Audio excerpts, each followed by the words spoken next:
રુક્ષ્મણીજી કહે છે કે તમે એક મુઠ્ઠી પૌવામાં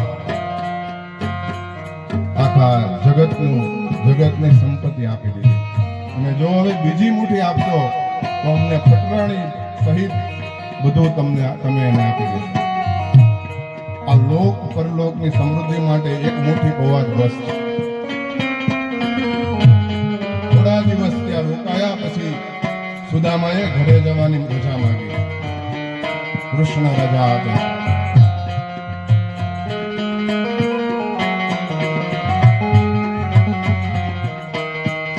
સાધુ કે ઘણા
સુદામાજી ઘરે જવા રજા રહે છે. હવે ઘણા દિવસો રોકાયો, હવે ઘરે જાઓ. ભગવાન કહે છે કે હા, ભગવાને સુદામાને ઘણું આપ્યું છે, પણ કહેતા નથી કે મેં તને આપ્યું છે.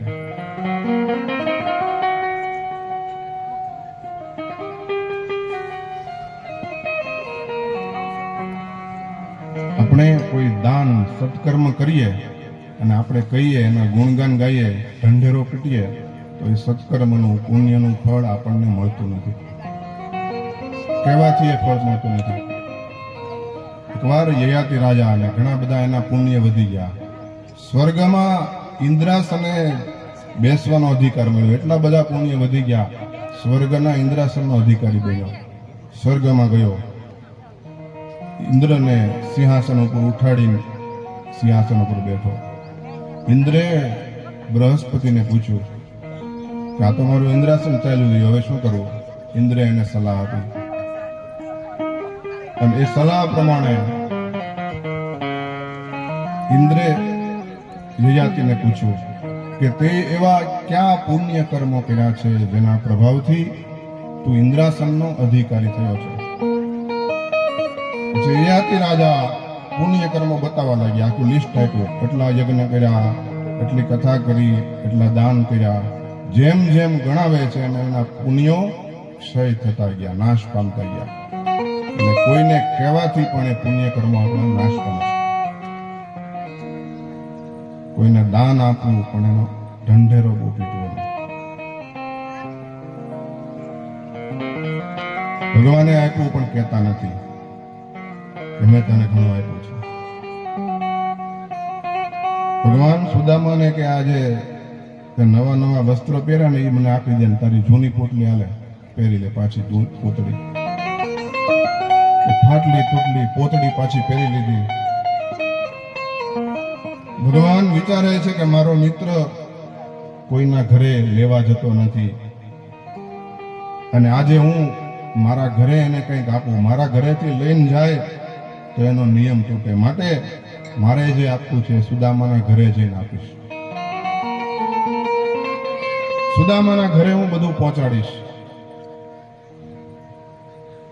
શ્રી કૃષ્ણ સુદામાને થોડે સુધી વળાવવા આવ્યા.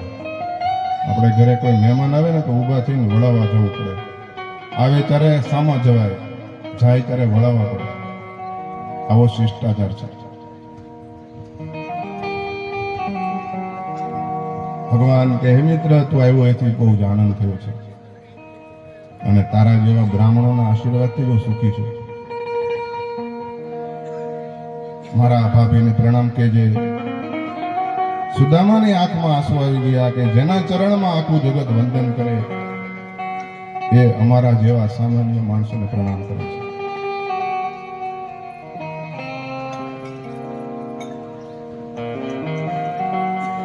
સુદામા કહે છે કે અમારા જેવાને પ્રણામ ન હોય, તમારે તો આશીર્વાદ આપવાના હોય. કૃષ્ણ કહે છે કે તું મારો મોટો ભાઈ છો અને પિતા સમાન છો, મારા ભાભી માતા સમાન છે, અને તમે બ્રાહ્મણ છો એટલે તમારા આશીર્વાદથી હું સુખી છું.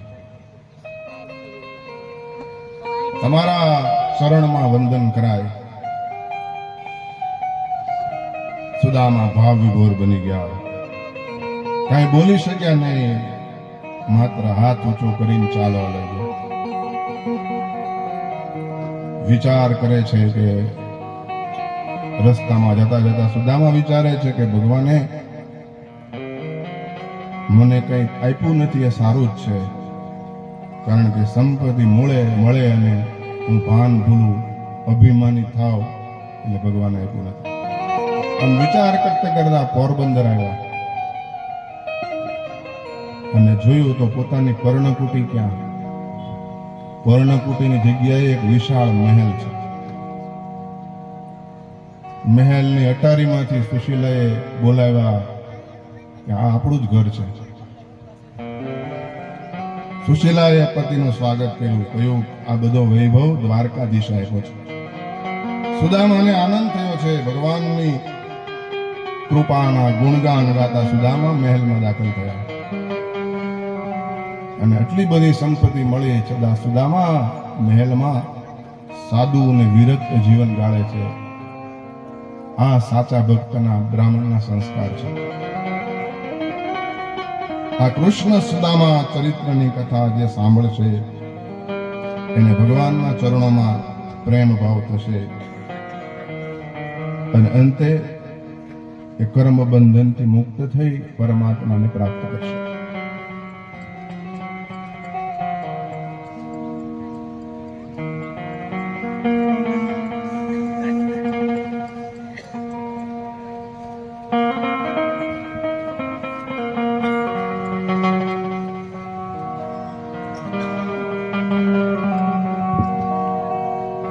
श्री शुक उवाच अथैकदा द्वारवत्यां वसतो राम